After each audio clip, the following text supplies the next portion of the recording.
Welcome back, everybody, to the Meeple Marathon, and today we're going to be starting our coverage of Direwild. I did an unboxing of this on the channel recently, and so today I'm going to kind of go over the basics of the game, how to play, and see how far into Chapter 1 we can get. Right off the bat, I did want to point out that I am playing with one of the alternate chapter boards. So this is or I guess there's only one alternate chapter board, but this is part of the Kickstarter. And so this is not the normal grasslands that you start on. So there's a few extra rules. We'll cover those when we get down to it. But the board for Direwild is very tall, very vertical. That makes it very hard to get all into one shot and still make you guys be able to see things. So what I want to do is first give an overview of the board and what you guys are looking at, and then we will focus mainly in on this area right here, kind of from here to here during the game, and I'll try and just keep you up to date with what's going on everywhere else around the board. So let's just take a quick look at everything that we've got going on here. Okay, so this is what is referred to as the wilds. This is essentially the market, as you would see in classic deck builders. This is where you can purchase cards.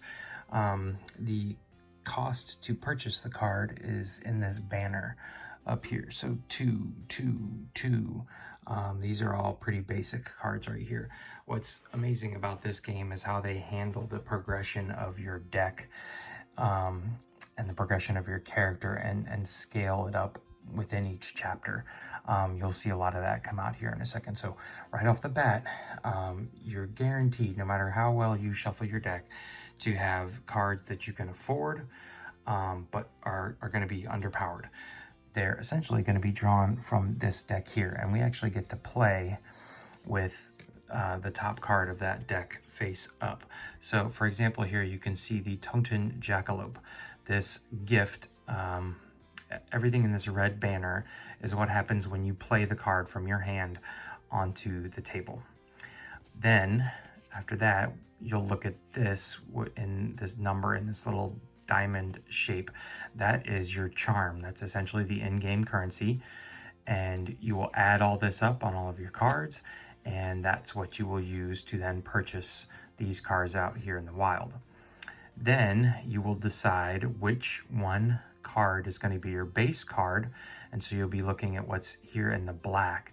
So you can see the jackalope is really only getting attack based on whether you don't move, essentially. Or you could flip him upside down like this and augment another card, and that card would get 2 and also 2 extra movement. So I'm going to talk more about that in a little bit, but that's essentially the anatomy of the card. So cost, red banner, is what happens when you play it. This is the in-game currency called charm that you get.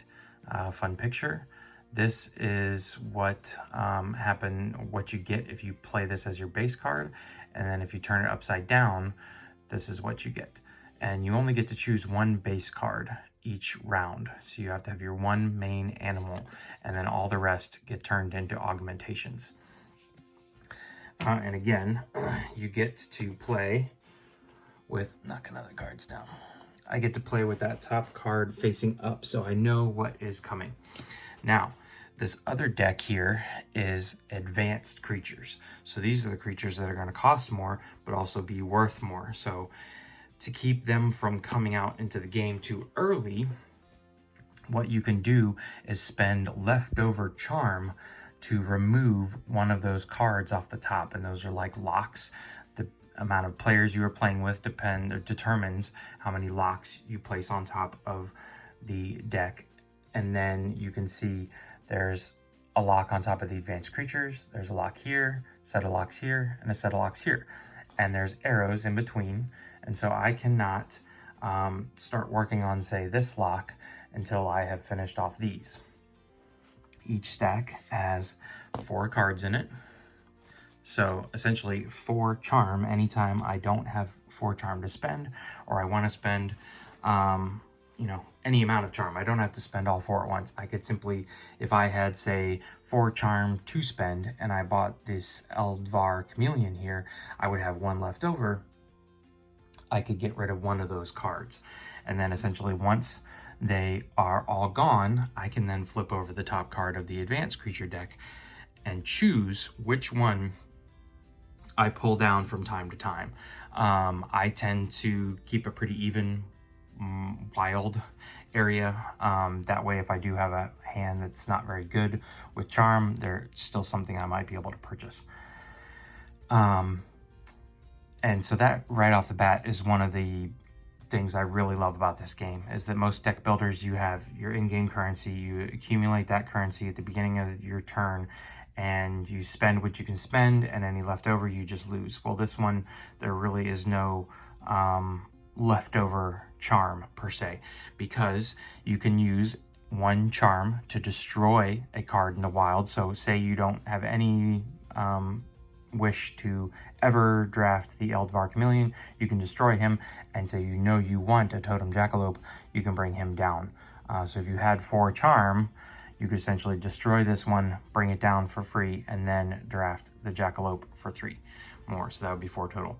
You can also spend an additional charm anytime you gain a creature to add him on top of your deck instead of your discard pile.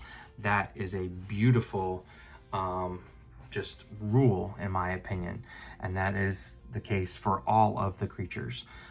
So if you have 1 extra charm, you can either use it to open a lock card or take off a lock card. You could use it to destroy ahead of time, so you know you can get down what you want, or you can use that extra charm to place the card on top of your discard pile. And again, if you have, say, 3 extra charm, you could remove 3 cards, or you could destroy 1 card, then purchase your card, put it on top, and then destroy 1. You know, basically you can use all this extra charm in lots of different ways. So that is the wilds. Okay, so this is the main portion of the board and the area that, you know, you essentially spend the most time in. This is where the dungeon crawl aspect, or the I don't know, movement aspect of this deck builder comes into play, is on this map. And really, in a lot of deck builders, you're taking out minions left and right. Every turn, you're, you know, taking out multiple cards. In this one, you're really focusing on, in a 2-player game, rather, you're focusing on these 2 minions. In a 3-player game, it would be 3. In a 4-player game, there would be 4 minions out here. So essentially, just a single minion per hero character, and your objective is to knock these 2 out of the game before Karn gets on the board, essentially, and then you've completed that chapter. Then we're going to flip this board over, play through another chapter, focusing just on the minions, and then the final one, Karn starts on the board. You're in Karn's dungeon. You're basically, hopefully you've built up your deck to that point that you can handle Karn. But these miniatures here, which are very generic. You can see that they're just kind of like ghostly figures, are just here to represent the actual minions that are in these 2 slots right here. And again, these 2 slots will always stay empty for us because I'm just going to be playing a 2-player game. But for right now, these minions are idle, which means they're going to follow along this little footpath here. So, and this guy actually is going to follow along his own. Then he gets up here, and then he'll just like circle around this area. But they only follow that footpath while they're idle. And we'll see shortly that the enemy II deck will actually wake up minions in order. So level 1, then level 2.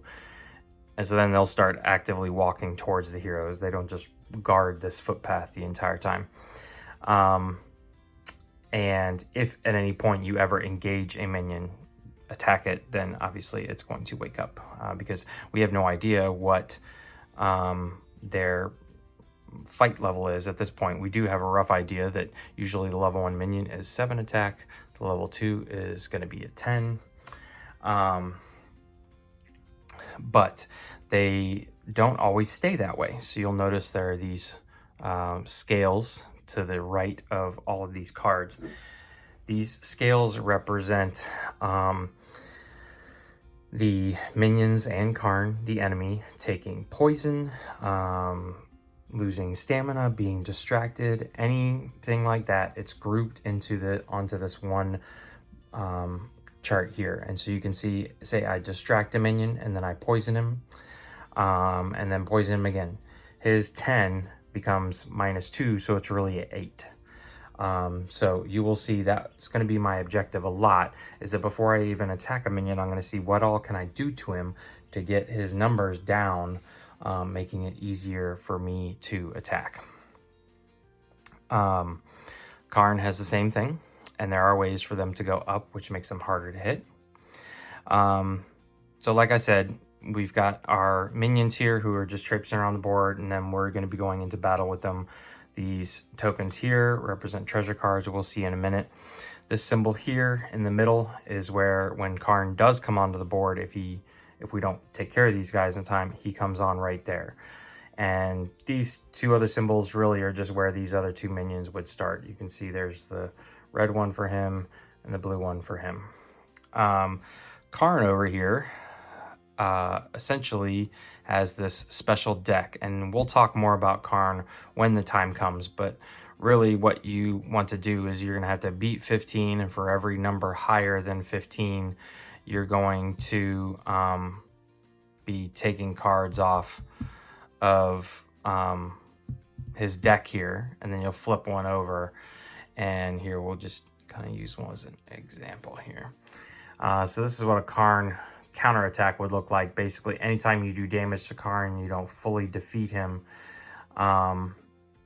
You can see heroes must choose one or the other. They're all basically negative effects, but at the same time, you destroy this card, making it easier in the future to get to Karn, because he has these regenerate cards on him. So you could take down all of his 15 health, and then he gets to this card and he's going to regenerate.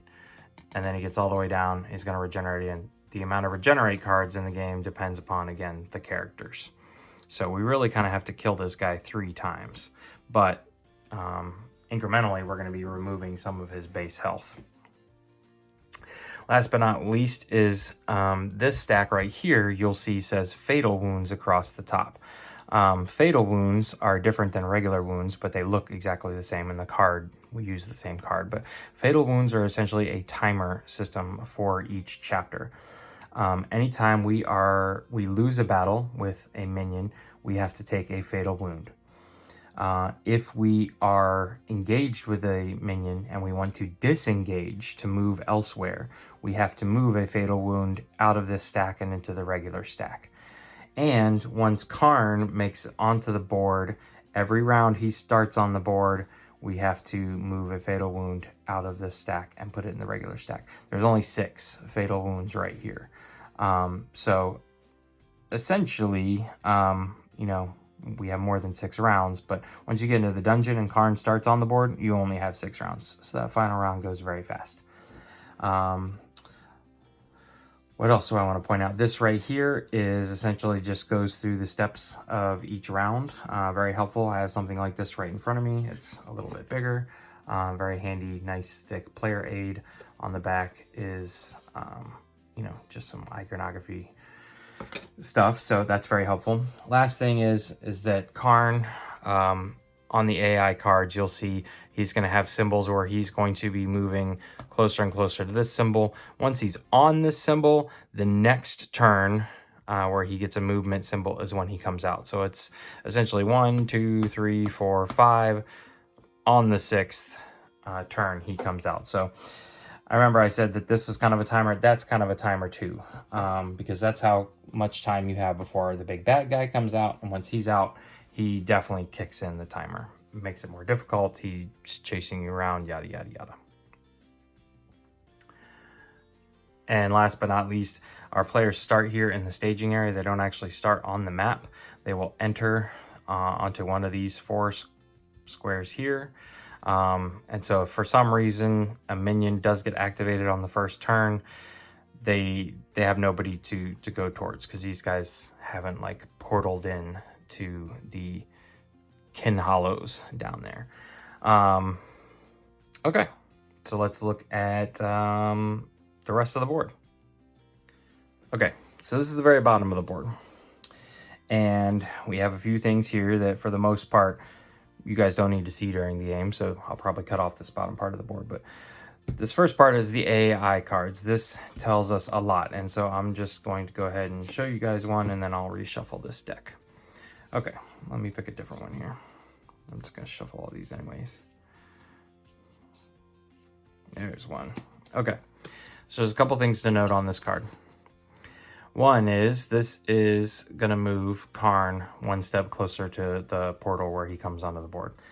To my knowledge, almost every single AI card has one of those symbols on it. Maybe there's one that doesn't, but for the most part, Karn's marching closer every turn. This symbol means that you move the leftmost minion from idle to alert. So in this case, the level 1 minion would become alert, and we need to see another one of these eyeball symbols to make the level 2 minion awaken. In some instances, you see this symbol. This symbol actually means that all of the enemies, both minions and Karn, get enraged, which means their stamina track here is going to go up 1 from wherever it is. The last, or this thing right here, is essentially the amount of movement the minions and the enemy gets, and if they're going to prioritize one person over the other. Sometimes you see that there is no priority, and so you just move them 3. While they're idle, you're gonna follow this little footpath here. And last but not least, if Karn is on the board, you're gonna move a fatal wound into the wound stack. So again, that's just basically the timer in the game. So the enemy AI cards just sit over here. We start the game with these, or start each round with these. So that does make a difference, because a lot of times, even if you are away from an enemy, disengaged from an enemy at the end of the turn, more than likely the enemy is going to come hunt you down. So by the time you get to the point where you're drawing cards, more than likely you are engaged with an enemy. This is a stack of treasure cards. If at any point in time I am in my turn on one of these tokens, I get to draw one. There are other game effects that allow me to draw a card. Usually they're like one-time things that I destroy the card and move on. Destroyed cards go right here. These are my upcoming minions. Very straightforward, because we have just a level 3 and level 4 minion to deal with in chapter 2. And then in chapter 3, it's just 2 acolyte minions in Karn's dungeon. So those just set there. Essentially what I did to begin the game is shuffle all my level 1s, drew 1, put it down, shuffled all my level 2s, drew 1, put it down, shuffled all my level 3s and level 4s, picked them, and they're just sitting over here waiting. And last but not least is my wound stack. Okay, so last thing we're going to do is just take a look at our 2 characters. Okay, so this is Romi. She is from Clan Shadowleaf, and all of these boards, I showed this off in the unboxing video, but in case you care, there are a male and female of each clan person. But what's amazing is that each clan has this special ability. So Clan Shadowleaf, everybody's venomous, but Vale here has different uses for his magic than Romi does. So we've been playing with Romi for now, and we're going to stick to Romi. So she always starts with 2 magic, and so this is what I can use to spend either Ecor or Blink. This is whether she's going to go first or second. I have to decide this before I draw my cards, and most of the time I leave her first, simply because she's got the poison ability. She also has a stamina track that can be moved up and down to increase or decrease her score. And then she's got her deck of cards over here. And so let's just take a look at her first 5. 1, 2, 3, 4, 5. Your hand always starts with 5. And here you can see that she's got some puppies. Puppies are very basic attack cards. They're essentially either 1 attack or 1 attack if you flip them this way, but they have no charm. These 2 kiln salamanders are specific to her clan's deck. So these are like unique animals that are specific to her. You can see when I play this guy down, I can distract a minion, so not Karn. And if I play him as the base, he's a base 2, or if I flip him upside down, he's going to give me 1 attack and 1 extra movement of my base of 3. Last but not least here, of course, we have some kittens, which have 0 attack, but give you 1 charm, whereas the puppies were 0 charm and 1 attack. So very, very, very basic cards here right off the bat. But essentially I'd have 1, 2, 3 charm to spend here at the beginning of the game. Okay, here's our other character, Luna. She is from the clan, what was it, Featherheart or something like that. This is one thing I've noticed about this game, is that there are some instances where it's like, did you guys QC your stuff? Because, you know, this is cut off up here. Anyways, she's kind of like the flying clan, the light as a feather clan. And so you can see that this +1 with the feather means she can actually attack from range. Normally you have to be in a space adjacent to your character to attack them, and diagonally does not count as adjacent, but she can actually have a space in between. So that's how I think about this, is that this +1 means 1 space in between her and the other character, and she can still attack. That also means that if she attacks and misses and does not hit the minion's attack and any other effects from the minion don't come back to her. She can use her magic to give any hero +1, and that's including herself if she needed to get to +2. And in this case, she can draw a card and destroy a card in her discard. So that's a great way to get rid of wounds. Last but not least, she has pretty much the same starting animals, puppies and kittens, except she has the Ogden penguin. If you are not adjacent to a minion, you can discard a card to draw a card. So again, another great way to deal with wounds in your hand, which don't do anything to you other than clog up your deck. Okay, so that is basically all there is to the board and the play area. And we're going to, at least for this first video and this first chapter, sit out here. So hopefully this way you guys can see the board in action. You can see the minions, obviously, in Karn, and you can see the market. I'll let you know what the upcoming animals are as they pop up. You can kind of see Romi's track over here. I know you can't see Luna's. I'll let you know where they stand. You can also see whether the Fatal Wounds deck is missing. So if you feel like this is a good view, please let me know in the comment section below. We can keep it that way for chapter 2. If not, then we can zoom in a little bit more. We can zoom out even more. But I want you guys to be able to see most everything, but also actually be able to read some of the stuff on the cards. So let's go ahead and get started. First thing you always do is move counters towards 0. So if they're in a positive, you'll move them just 1 space down. If they're in the negative, you move them 1 space up. Everybody's at 0 right now, so we don't need to do that. Next is reveal an AI card. So unfortunately, we get one of our eyeballs. So the first thing we do is move Karn over. That's this top symbol. Second one is our level 1 minion is going to awaken. And that is not going to give us, any amount of time to have. Usually, I like to take 1 or 2 rounds to run around the board, pick up some treasures, buy some cards, but we're not going to be afforded that. Okay, the last thing is we're going to ignore this part because Karn's not on the board. They are moving 4. So since a minion is active, if they have nothing to focus on, because both our players are off in the staging area, they actually don't move. An active minion with nothing to chase after doesn't follow the footprints. Priority 1 doesn't matter. So we'll put this card down here. This guy, however, is going to move 4. 1, 2, 3, 4. Okay, this guy is active, but he's just staying put for right now. Next thing we are going to do is choose player turn order.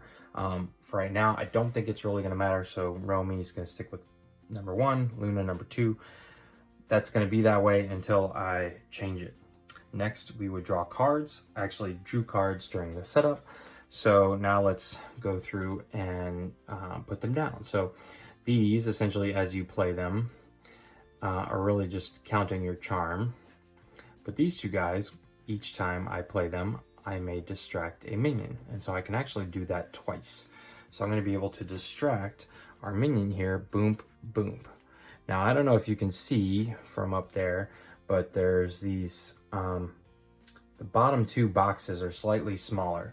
I cannot distract a minion past these two boxes. I either have to poison him or knock him into a wall or something like that to get him all the way down here. A distracted minion can't do worse than -1. While we're at it, let's just take a look at our minion here. So he's gonna have, I'm gonna have to hit him more than, I'm gonna have to best him in a fight, and he's got 7. Actually, right now he's got 6 because I'm at -1 him. And I'm gonna have to beat 6 3 times. Each time I put a hit on him, I put whoever put the hit on him puts one of their magic crystals on. Once this minion is totally defeated, you actually get those magic crystals as active magic. And this guy here has got a wind damaged. So the hero that damaged Taunton chooses to take D3 in poison or roll a D6. 1 through 3, Taunton reveals the earliest idle minion and gives them 2 rage. So that's interesting, you know. If there's not an idle minion, then we would certainly choose this bottom one. So anyways, he's not just gonna sit there and let us poke at him, but he should be pretty easy to attack. All right.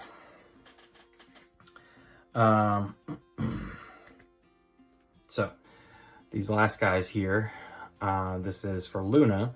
We have our Ogden Penguins, which actually say if you are not adjacent to a minion, you may discard a card to draw a card. So I'm actually going to do that because I've got, well, I'm going to do it once. So essentially, I'm going to play this card down. I'm going to discard my puppy because I have no intentions of fighting this round. And I got another kitten, and that's fine because what I want right now is the most charm I can get. So I have 1, 2, 3, 4, and my other Ogden already had 1 for 5. So that's how you kind of start your turn, is all players would play them down and then count up your charm. Then we're going to go to the spend charm phase. You can see we're just going down the line here. So we played all our drawn cards, then we're spending our charm. So Romi here had 1, 2, only 3. So what does she want to do?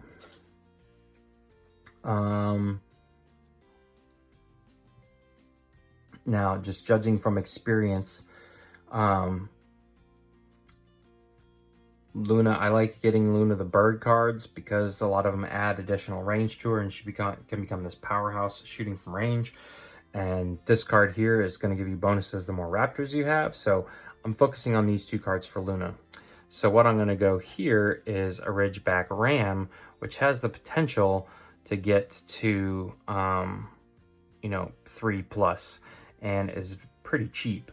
So I'm going to purchase him. And now the question is, I can pay the 3rd one to put him on top of my deck. And I might do that knowing that Tan here is coming after me. So I have 3 charm. He costs 2. I'm going to spend the 3rd one to put him on top of my deck there. So we're going to bring our Taunton Jackalope down. And the next card is going to be another Iron Crown Raptor. So I definitely kind of know where Luna's going with her purchases. Luna, however, has 5 money to spend. So she is going to, and you can purchase as much as you want, spend all your stuff. What does she want to do?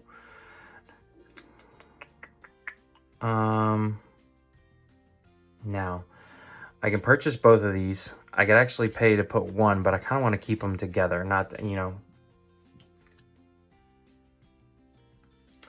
this isn't like Aeon's End where you don't shuffle your deck. You're always going to shuffle your discard pile, but either way, I'm going to put these off to the side. Hopefully they come out together. I we'll refill both of these. Technically, you're supposed to do this one at a time, but that's fine. This other card is a Fenton Ostrich. So he gives you the ability to disengage for free. And then I have a Red Mill Owl. So that's who's sitting on top. And I'm going to use the 5th one to take away one of my locks here. So that one's done. Okay, now at this point, it's time to build a creature.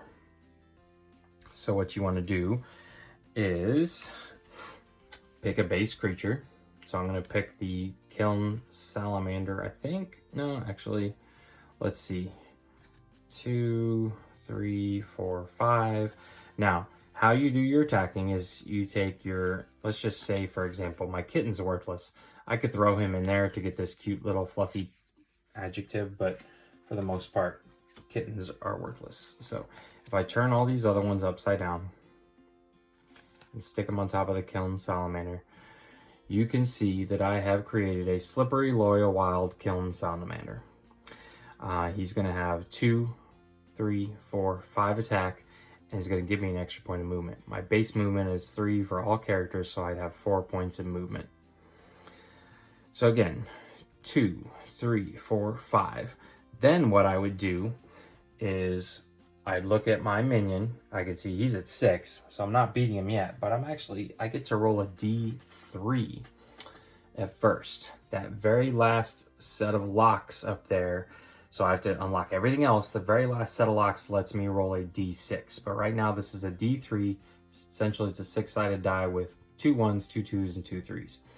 This is my hero's power that's being added, because really what I am is more of a enchanter, I guess you could say. Is my whole point is to charm and create these cool creatures that go into battle for me, and then I kind of sit back and help them out with this die. So with 5 here, I could beat 6 with either a 2 or 3. I have a 2/3 chance of doing that.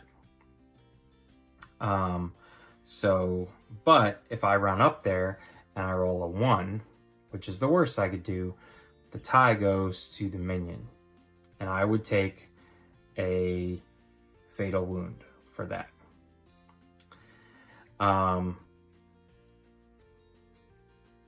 But I think we're going to go for it.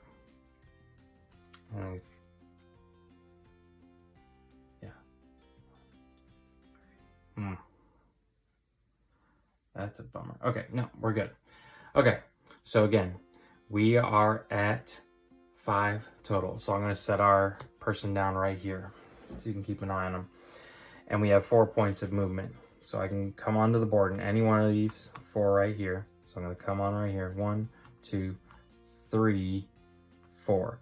Now, special rules for this board while we're on it. Right now I'm on quicksand. If I start my turn on quicksand, which are, these kind of interior spaces, I actually lose a point of movement unless I can fly like Luna here. But other than that, I'm fine. It's only when you start your turn. Also, there are these caves. If I end on a cave, I roll a D3 and I pop out wherever the D3. So here's cave 1, cave 2, cave 3. All right. So I've gotten here Romi's special ability that she doesn't need to spend any magic on is she can deal 1 point of damage to an enemy before battle. So I can actually turn this -1 into a -2. So now Tantan is sitting at 5 and I'm sitting at a 5. The worst I can do is roll a 1 here. So I did roll a 1, but that's fine. I got to 6, which is better than her 5. And now I need to decide, do I take a D3's worth of poison? Probably, because I really don't want to wake up this minion quite yet. So I'm going to roll a D3. Oh, man, and I'm going to take 3 points of poison. So 1, 2, 3. But luckily I've already attacked, and so that -3 is okay. I'll take a magic cube, put it on Tantan here, and that's pretty much it. So since I damaged him, he doesn't, there's no retaliation, counterattack, nothing like that we have to worry about. So let's take a look at Luna. So Luna has all of these kittens. Like I said, they're pretty much worthless. I didn't think I'd be attacking this turn anyways. So all I really have is a awkward Ogden penguin with a 3 attack. And granted, he's a 5, but the best I could do right now is +3. So a tie goes to the minion. So all I'm going to do with these guys is use them for movement and come right here. See if we can't pop out on this area up here. Maybe? Or should I just go right here? I think I'm just going to go right here, actually, not mess with the cave system yet. So, okay. We'll show off the caves in a little bit. But here, I just discard that treasure token for now. Draw a treasure card, and I have drawn Mana Potion. Destroy this card to gain 1 magic. Okay? So I get to keep that and use it whenever I want.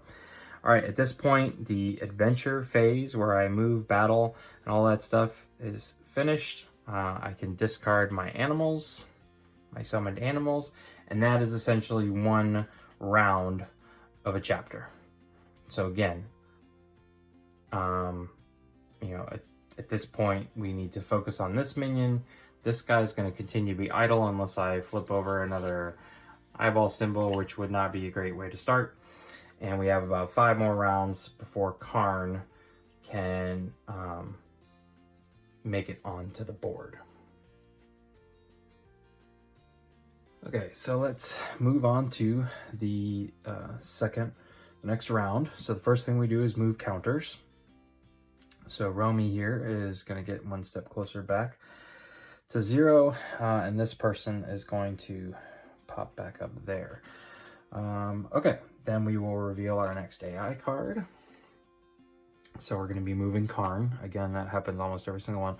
Unfortunately, all of our minions go into rage, so even this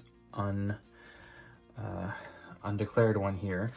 And then 5 movement, priority 1. And so Romi is still the priority target. So this minion essentially isn't going to move. She's already attached to Romi. And do I have... You know what? I've been playing this whole time with this miniature, and it's not Romi, it's the other guy. Anyways, so let's go 1, 2, 3, 4, 5. So luckily, this guy continued his movement, because if he had stopped here on this point, he would have been adjacent to Romi, and she would have activated him. So let me...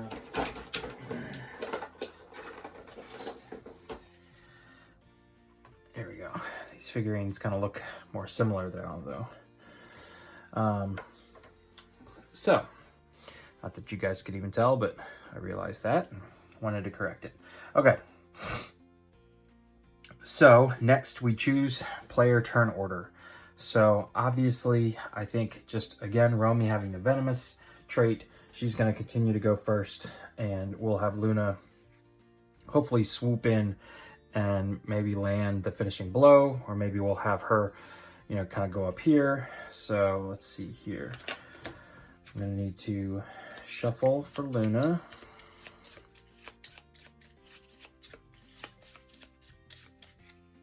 Okay.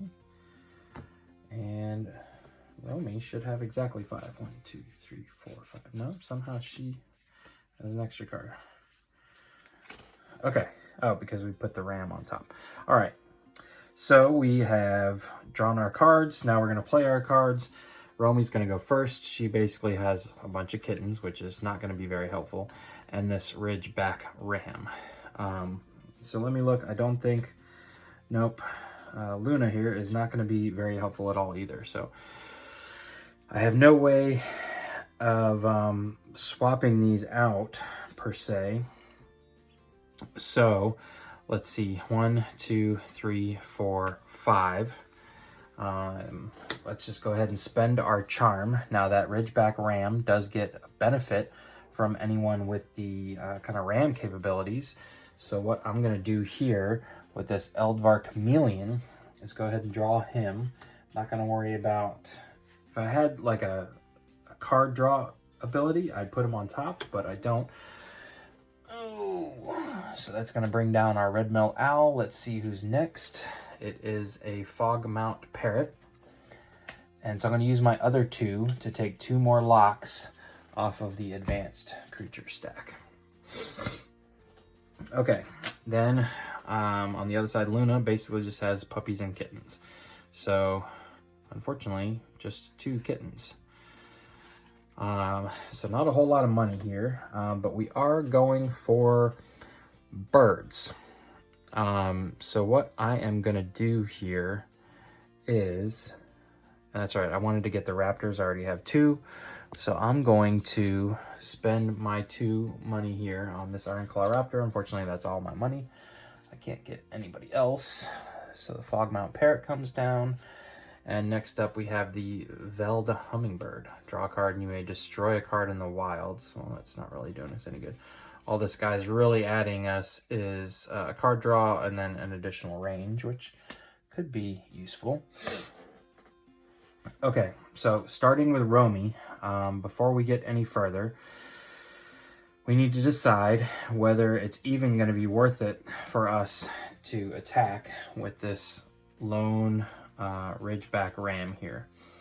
It's just going to be 2, and the most I can get to is 3 for 5. That person is at a 6 currently. I could use Venomous and then my E-Core ability, but then again, that's only taking it down to a 5, so it's probably in my best interest here to disengage and not worry about using any of my cards. Unfortunately, I can't go up because that will put me adjacent to this other minion, which would wake him up. And I also have 1 less movement because I am in the sand. So, let's see here. I basically only have 2 points of movement. So I could come up here.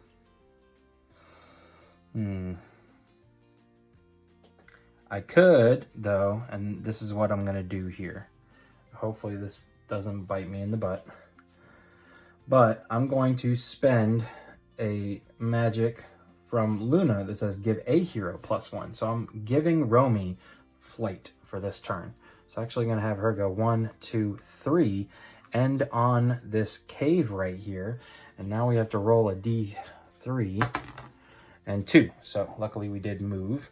And she's going to pop up way down here. And that's just according to the rules that are specific to this map. All right. So then Luna here basically has 3 attack because the puppies are 1 no matter what. Very straightforward. You know, I can flip them up like this and I would have a wild loyal puppy for 3 attack. Again, best I could do is 6 and they're sitting at a 6. I would have to figure out some way. I would have to have Romi use up all her magic just to give me that 1 chance. So I don't think that's going to happen either. So we're just going to stay away from everybody. And where do we want to go? Now, unfortunately, I only have 1, 2, 3, 1, 2, 3.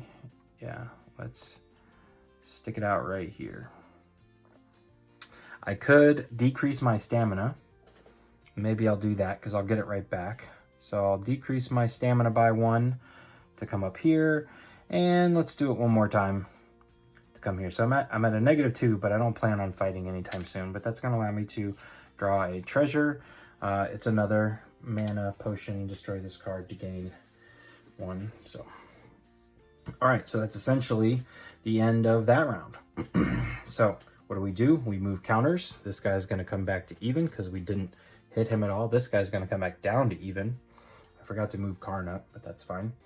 Luna comes back to -1, and Romi comes back to -1. So I even forgot that she was at -2. She definitely wasn't winning that battle. All right, so let's reveal our next AI card. And Karn is going to move. Boom. These guys are going to move 3. So at this point, let's just go ahead and get the blue guy out of the way. 1, 2, 3. Now this guy, we need to figure out who's closest.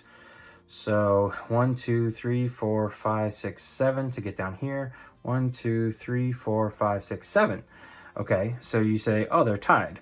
Do you get to choose? Well, not necessarily. Then we're going to look at this board here to see which direction gains priority. So we can see 1 is to the left, but that's not helping anybody. So the next best priority is to the right. So then this guy can go 1, 2.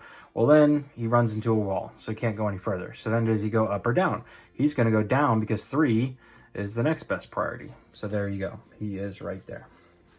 And that's essentially how you determine the movement for the AI when they kind of can't make it to anybody and there's heroes are equidistance away. It's a very handy little, very simple setup right there in the lower left-hand corner. Okay, so who do we want to go first? I think we're just going to stick with Romi being first. There's no reason to change that right now. So we'll keep her at first player. Shuffle up here. Get ourselves a puppy.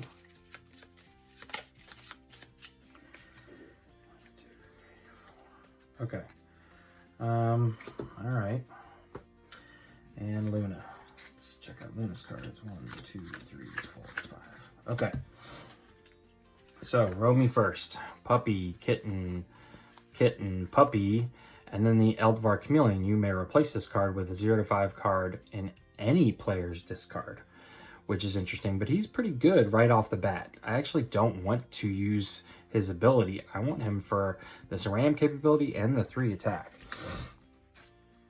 Romi has nothing in hers, and the only thing that Luna has worth grabbing is the Iron Crown Raptor, but we don't want to remove that from Luna because we want Raptors in her hands. So, peering over here to Luna, she's got an Iron Crown Raptor, kitten, kitten, Ogden Penguin, and kitten. So, in playing these down, because really I didn't need to play my cards down, I'm not using the chameleon.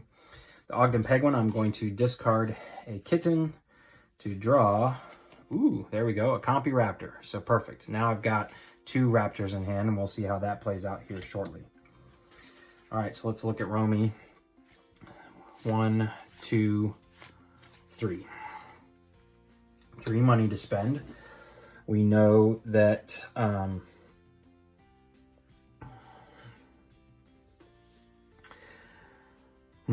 let's see here. So I like the totem jackalope because a lot of times Romi ends up just face to face with the minions, doesn't need to move, but also the chameleon will pair well with the ram. So I'm going to go with the chameleon here for 3.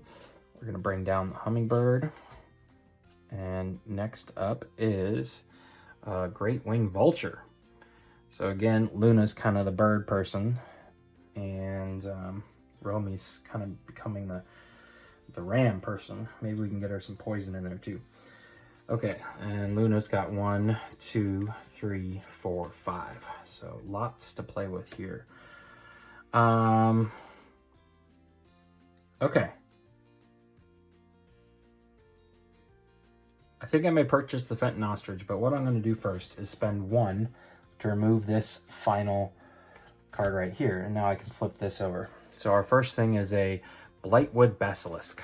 All right, so again, this one is very handy if you can build reptiles up, which Romi has 2 reptiles already. So we're certainly going to leave that one for Romi. All right, so I still have 4 left. I'm going to purchase the Fenton ostrich. Let's see here. Do I want the ability to have the Fenton ostrich? No, we'll just put him. Okay. So now I have 3 left. We definitely want to bring down the Blightwood Basilisk for Romi's next turn. And the next card on top of that one is a Sawtooth Gator. Again, reptile. So we kind of know the direction we are going to take with Romi now. Okay, so I still have, I had 5, I've used 2. I could take the Red Mill Owl, which I think I will go ahead and do. Card draw is always nice not just card draw and replacement. And I guess we will go ahead and bring down one more advanced creature. Up next is a Warborn Mammoth, which looks very nice, but it's very expensive, and I guess the 4 down here would go well, but it's going to be super expensive. So I've got 2 unspent charm. Let's see here. I think actually what I'm going to do is put these 2 cards on top of my deck. I'm going to spend my 2 charm that way. So I should have a pretty big hand next turn, and maybe we can run over here and smack this guy before he even wakes up. Okay, so Romi, we need to build a character with. It's pretty certain we're going to use the chameleon this way. Our kittens are worthless. So we're just going to turn over our dogs here. And here we go. So the Eldvar chameleon is a loyal furry chameleon, and it's going to have 1, 3, 4, 5, -1. So we're at a 4, and it's at a 7. But I can do a few things here. Let's see.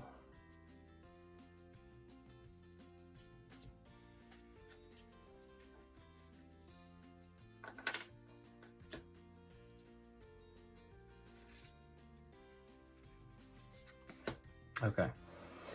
All right, so I've got 5. I don't have anything that can help with this, but what I might do here is spend another point of magic from Luna. I'm going to give her 1 range, essentially. I've got my 2 mana potions here that I can use to get that magic back. So Romi does not have to get right up next to him, so she can use her 1, 2 to get right here. Romi doesn't quite stand up straight. Okay, so I'm 5 now. I'm going to use my venomous ability. I have to be battling the creature, and the question is, do I want to use my 2 magic to wound him or poison him even further? He'll stay at -1, but after the battle, no, he's going to become distracted. So I'm just going to leave it. I'm not going to bother. So I'm at 6 to 4 right now. So I essentially need the 3 in order to win. But if I fail, I am not adjacent to the person, so I don't need to suffer the win damaged results. So really, it can't hurt me here. And I got a 2. So it was 4, 6 to 6. Again, that character wins the tie. So, but I'm perfectly fine right there. So we're done with this character. Now let's look at this character though, which is going to be much better off. So question is, do I need the movement or can I use the extra here? So let's just get rid of the kittens first. We don't need the kittens. And the Ogden Penguin's definitely going to be the one flipped over. So if I use the Compy Raptor as the main one, we're looking at a 2. This is going to be a 2 because it's 2 raptors. So 4, 5. I forgot we can move this down. It's not going to matter. Okay, but I have an extra point of movement, so I can get 4 spaces away. So 1, 2, 3, 4, which is where I need to be to use my standard 1 range. And again, I'm at 5. I'm also at a -1 over here. Should that be at 0? Did I forget to move that up? No, because I used 2 point of movement. So again, I am also at 4 to his 6. So yeah, let's go ahead and do it. Oh, this should go on this side. So again, I can go 1, 2, 3, 4. I'm not adjacent to him, so it can't hurt me to take this roll. If I get a 3, bonus. All right, and there we have it. So I ended up doing 1 extra point of damage to him. And so it says when damaged, the hero that damaged the Tan chooses take D3 and poison or roll a D6. I don't want this minion activated yet, so I'll roll the D3 again, and I am not doing well in that, so I'm all the way at the bottom now, but that's fine. I got my 1 hit in that I needed. That's the end of the round. So let's move everybody back to 0. Our counters are all going back to 0. You're there, you're there. That's it. Let's review on AI card. All right, we're moving Karn. He's basically 2 more spaces away and 2 movement. Okay, so again, we have characters equidistance away from him. This guy's going to go 2. 1, 2. Who is he going after? Well, 1, 2, 3. So he's going to come right down here. All right. Again, I'm going to keep Romi as the first player. No reason not to. All right, so let's get our hands here. Luna's going to need to shuffle. Luna should have a pretty nice big hand here. So hopefully Romi can take care of business with the Tan, and then Luna can turn around and activate this level 2 minion, take care of it before Karn gets on the board. All right, Romi, 1, 2, 3, 4, 5. Okay, so let's look at Romi. Distracting is good. Another distraction. Well, we only need 1. And then a whole bunch of kittens. So that's not great. Not great at all. Don't have any way to card draw, which is unfortunate. Draw a card, draw a card. If you are not adjacent to a minion, you may discard a card to draw a card. Okay, so we might be disengaging here. So I'm just going to go ahead and play my 1 Kiln Salamander. That's going to drop this down. I can't distract him any further. So the other one, but I basically have 1, 2, 3, 4, 5. I will have 5 money to spend so I can get the Blightwood Basilisk or the Sawtooth Gator. Let's see here on the other side. I've got lots of stuff. So I can move 1 space for disengagement. So maybe we will do that. Maybe we're going to save that in the adventure phase. Okay, nope, that's not going to help. Okay, so let's draw our cards first. So I get 2 card draw. I play those 2 cards. I get to draw my next 2. So I have 2 kittens. All right, so those are worthless. So I'm going to discard one of them to use the Ogden Penguin to draw another one. And it's another puppy. So, ay caramba. Okay. So, we are going to have 1, 2, that's it, 2 money to spend. All right. And we have 5 for Romi. So what is Romi going to do first? Romi's going to go after, what do I want? What do I want? Probably the Sawtooth Gator first. All right, Sawtooth Gator's coming down. 1, 2, 3, 1, 2, 3. We'll bring the mammoth out here. We could always destroy him if we don't think.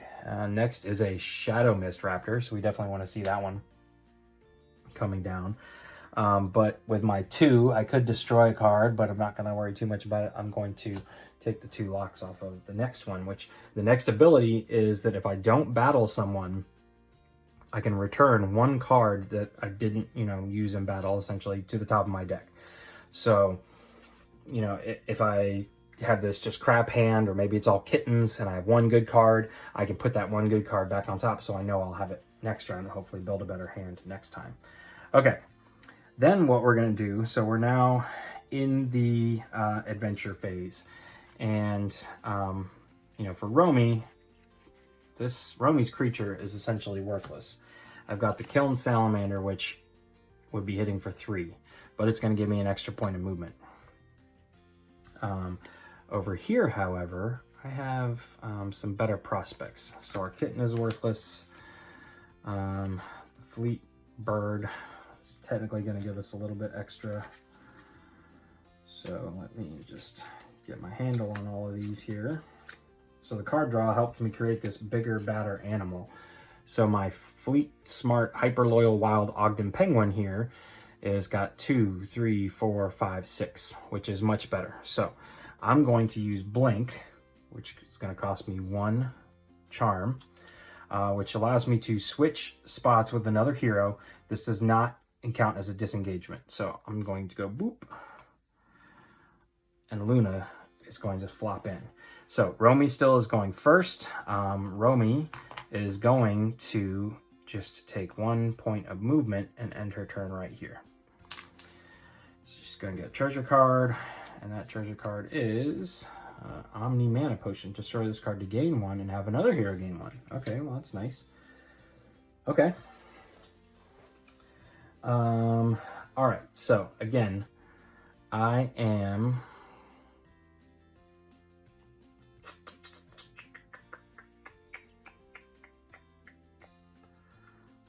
at Tantan's at a 6, and I'm at a 6. So I should be able to win here, no problem. I don't need to draw any more cards. I don't even really need to roll the die, because I'm guaranteed to get a 1, right? Just making sure I'm doing this correctly. Yes, I'm at 2, 3, 4, 5, 6. With an extra point of movement, I don't need. Yeah. So we're going to take our Fleet Smart Hyper Loyal Wild Ogden Penguin. We're going to put this 3rd point of damage on this guy, and he is defeated. When you defeat him, we don't have to deal with the when damaged, because he is destroyed officially. All right, so these crystals that were on his card get to go directly to my players. So they're both at 2 now. And this little guy goes off the board right now. Okay. Perfect. Now, I essentially have 2 rounds to get rid of this guy, which may or may not happen. So let's see what we've got here. Move counters back to 0. That's at 0. Everybody else is at 0. Reveal an AI card. Okay, of course, Karn is coming. This guy is going to wake up anyways. That's fine. We wanted him to wake up. And we have Thrudge. Okay, Thrudge here has 5 pushback if he wins. And if he pushes you into a wall or the edge of the board, you take a hit on your stamina. When damaged, 3 to adjacent enemies and heroes. So that's interesting. Okay, he's at 10. And then 4, priority 2. And so player 2 is actually down here, but he can't get to player 2 in 4 movements. 1, 2, 3, 4. So what he's going to do is simply turn right here, and I believe he just goes right there. I mean, technically he could come right here, but I'm not really sure if that's where he's supposed to go. Because you could say, all right, his priority is 1 and then down. So does he go there to get there? You know, that is mentioned in the rule books, that there could be 2 ways to get to a hero and multiple ways. So maybe that's how he's supposed to go. All right, so he's right there behind the wall, right attached to Romi. Okay, so Romi is obviously going to go first. We're going to stick with that. And she needs to shuffle.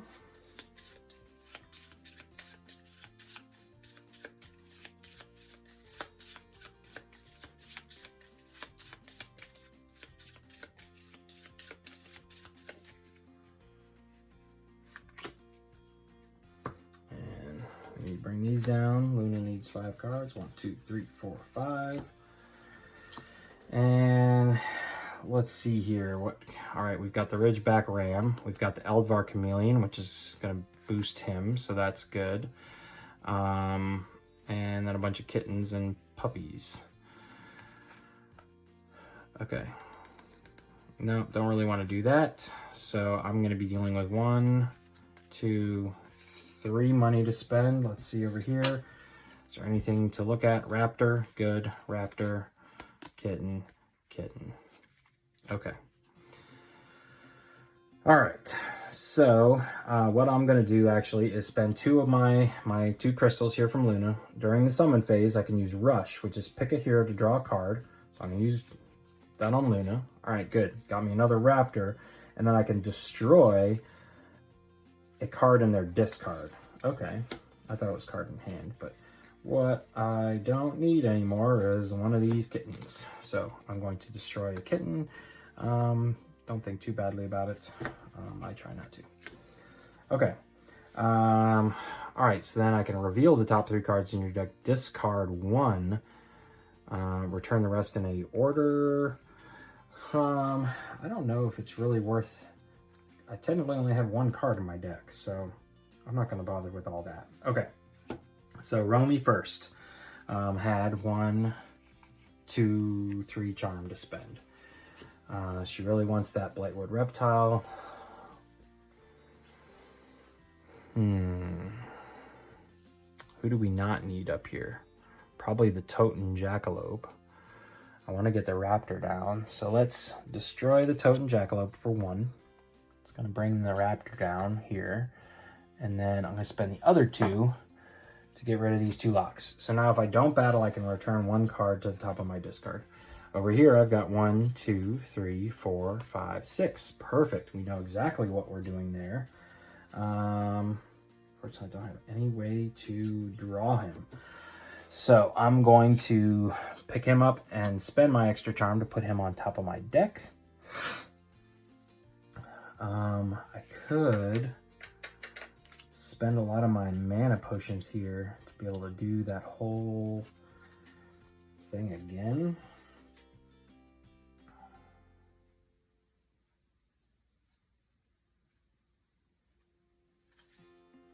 Is that worth it? Because then I could have a pretty beastly turn here. I might be able to knock him out before Karn even gets on the board. Okay, so that's what I'm going to do. I'm going to play my mana potion here. That's going to give me a crystal. I'm also going to play my Omni mana potion here. That's going to give each one a crystal. And then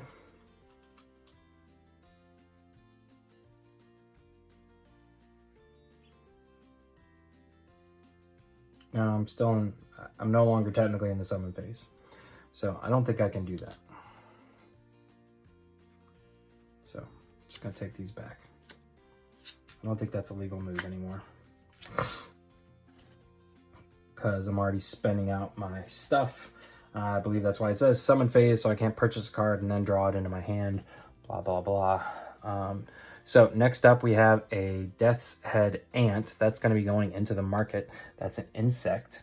And behind it is an Arcadian Tiger, which would be very nice, but doesn't really fit with either one of our play styles right now. Okay, so let's see what we can do to this Thrudge here. First up is Romy. So Romy is going to be, doesn't need the kitten card, creating a camouflaged loyal wild ridgeback ram. This is going to give us 3, 4, 5, 6, 7. All right. He's at 10 currently. I'm about to battle him, so he's going to go there. Oh, man. So he's at 9, and I'm at 7. So this could hurt.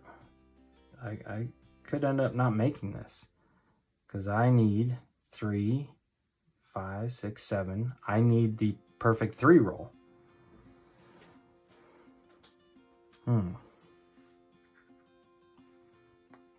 Do I use Blink again? Let's see what Luna is working with here. Luna is going to need some extra movement probably. 1, 2, 3, 4. Yes. So she needs this Compy Raptor's extra movement. The kittens are worthless. Can I hit them with either one of these guys is the question. So these guys are going to be flipped over like this, and each of my raptors is going to be worth 3, so 8 to 9. So I need a 2 or a 3, which is better.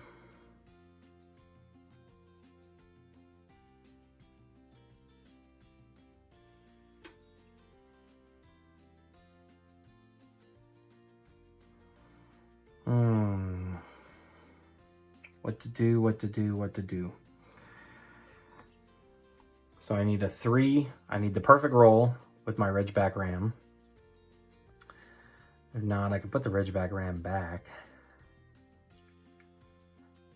All right.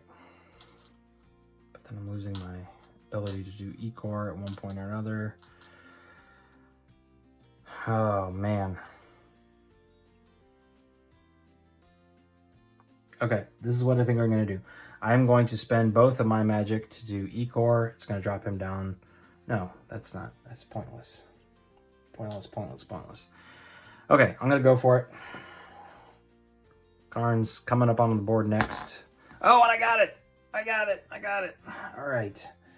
So we're doing 1 point of damage to him. I actually get knockback 2.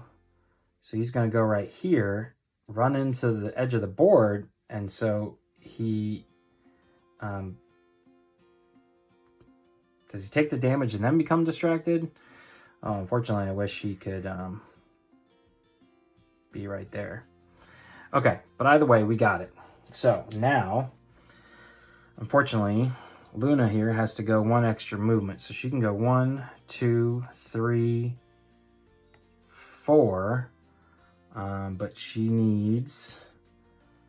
All right, I'm going to spend my mana potion here. That's going to give me magic that I'm going to spend immediately to give myself an extra range. So now instead of 1 space being in between us, the 2 space. So I can shoot over walls too because I'm up in the air.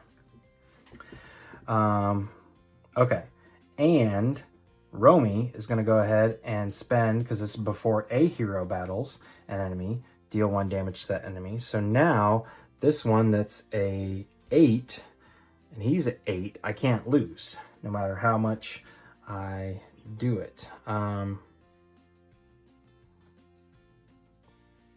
Yeah, and I believe since I knocked him back, he can't do the when damaged to me. So I think I did all that correctly too. Okay. So we are hitting him for, I can't do any better than 5 because it's the best I can do is 3 more. But that's fine. So we've now hit him twice. Okay. All right, good.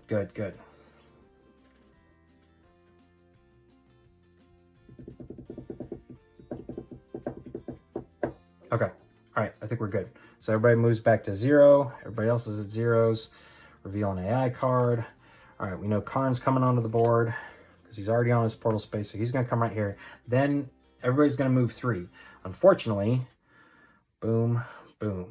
So with this in mind, I think what I'm going to do is have Luna go first because the enemies don't attack until you've already taken a hit. And if I can take this guy out, then the chapter ends immediately. Karn just kind of disappears and goes off into the next chapter and waits. So hopefully Luna here can take care of this guy and we end the chapter without anybody having to deal with Karn. So I did switch him up for the first time. Karn is now on the board, so we take an official timer off the count here, but I still have 5. And that's it. So let's draw our cards. All right, Luna needs a shuffle. All right, we need to end this video anyways because this one's getting long, but I don't want to leave you guys hanging this close to the end. So 1, 2, 3. And Romi needs 5 cards. 1, 2, 3, 4, 5. Okay. All right, let's look at Luna's deck first. She's got the Ogden Penguin. She is not adjacent. Destroy a card in the wilds to reveal the top card of your deck. If it's a raptor, draw it. Okay. So what do we not care about in the wilds? I don't really care about this veiled hummingbird.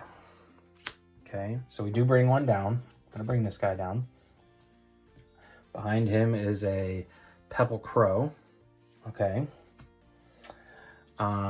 Then we can look at the top card of our deck, and it is not a raptor. But what I do have here is lots of card draw. So I've got my Ogden Penguin here. I'm not adjacent, so I can discard this kitten because I'm looking for power right now. I'm going to draw this other Ogden Penguin. Now, I want some cards in my hand that I can discard, so let's draw a card with the fenton ostrich. Okay, it's another kitten. Perfect. So now I'm going to use Ogden Penguin. I'm placing that one down, discarding the kitten to draw another kitten. Okay, and last but not least, we'll put the red mill owl down. And I got another kitten. Okay, so not the best in the world, but I have a decent hand here. So we'll see where that's going to get us. Essentially 1, 2, 3, 4, 5, 6. So pretty good there. Question is, what do we want to spend that 6 on? Great Winged Vulture, maybe? It's looking like the best option. Okay, and Romi has got one kitten. Nothing but kittens in my discard pile, so don't want to use up him. Kiln Salamander could be helpful if I needed him. All right, so he's got 1, 2, 3, 4 to spend. All right, wish I had 5. Okay, so just a refresher, 1, 2, 3, 4, 5, 6. All right, so I'm gonna go with the Great Winged Vulture here for 3. Do I spend the 4th to put him on top?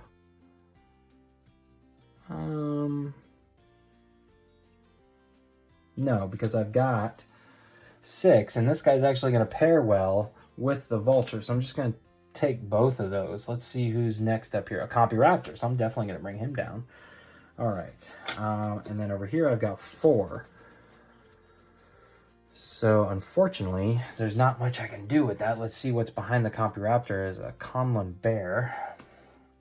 All right, so with nothing really to spend out there except another reptile, the lunar oxalite, I'm actually going to take away all 4 locks on this one here. So now I have the ability to re-roll a 1 result by taking a wound. Now that's not a fatal wound, but it is still a wound. But if I completely blank on my 1s, I have a chance to re-roll. If I roll another 1, then I'm stuck.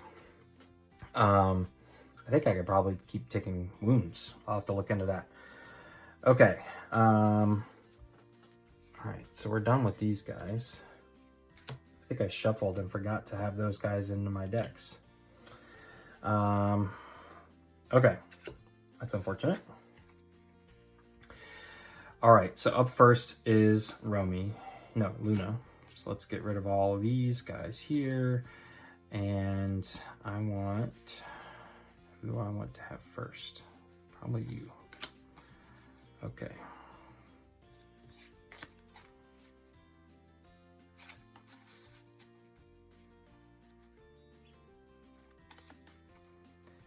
All right, I find myself a lot of times organizing these cards so that the name makes the most sense. So I have created a smart, fleet-footed, double awkward Shadow Mist Raptor, which is funny. Smart and fleet-footed and awkward don't really go together. Okay. So that's going to give me 2, 3, 4, 5. Not quite getting there, is it? Not quite. And Romi definitely doesn't have it, because Romi only has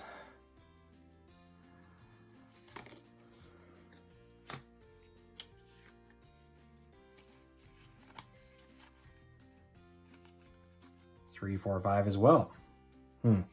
So all that card work over here, and I didn't even, all I could get to was 5. Unfortunately, I can't combine them. 5 to 9. So there's no way I can get to a victory. So Luna, I think, is simply just going to, stay put. She's going to put the Shadow Mist Raptor back on top of her deck. Make sure we get these cards down this time. All right. And let's see here. So Luna also is going to just stay put. Yeah, we're going to do that and that. So she's going to break away down here. Another thing I'm going to do is I'm going to use this to give each of us a magic. I'm going to instantly use that magic. Luna's going to give her flight, so she can move without conviction. 2, 3. Let's just go ahead and put her right here. And what happens then is a fatal wound needs to come off the stack, but it goes into the wound stack. And that's my disengagement penalty. But that means I don't have to deal with Karn or this other person. They are going to be coming down this way in a second here. So But that's it. I still got 4 more turns to get this done. So next AI card is, as expected, we don't really need to do anything except I believe the minions go first because he's going to go 1, 2, 3. And then Karn here, 1, 2, 3, 1, 2, 3. Cannot get to the other one, so his automatic priority becomes Romi. Okay, so let's not mess around. Let's go back to having Romi be first. We need to remove a fatal wound, so we have 3 turns left. And need to draw some cards. 1, 2, 3, 4, 5. 1, 2, 4.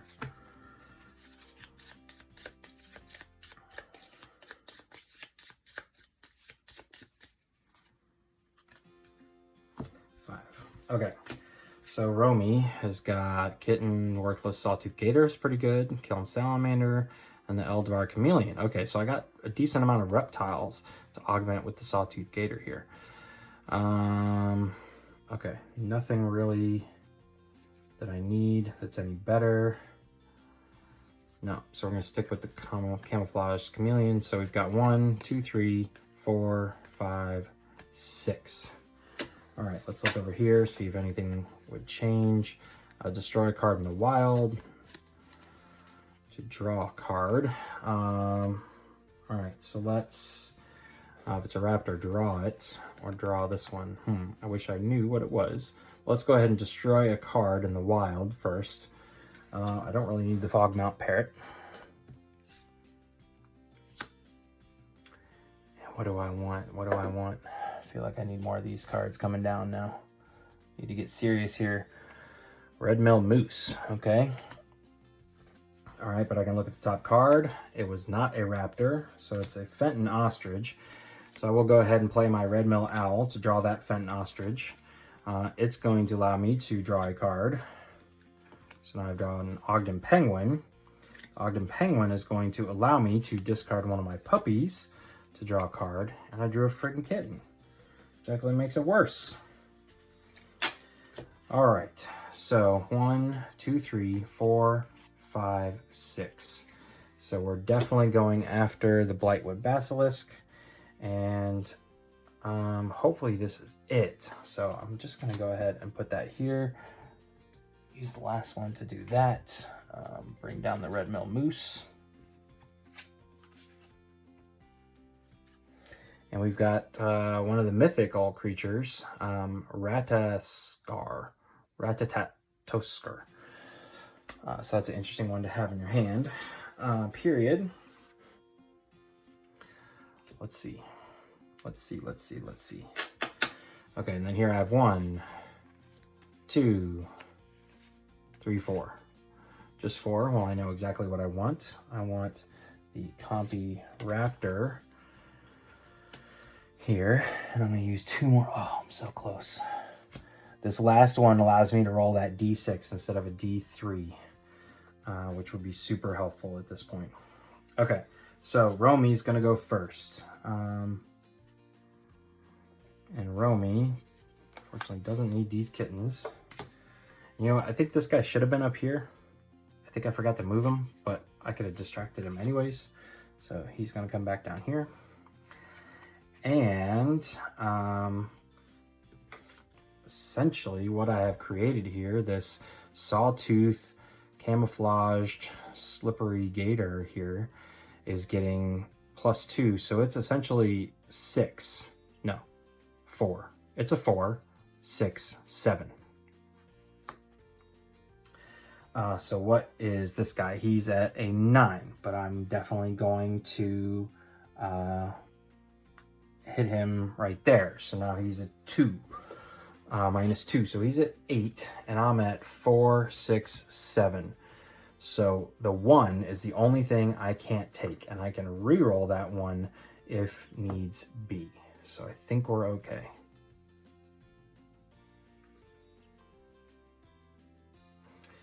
Now the question is, do my basic kittens, can they be counted? No, per non-basic augment. They're basic augment. Okay.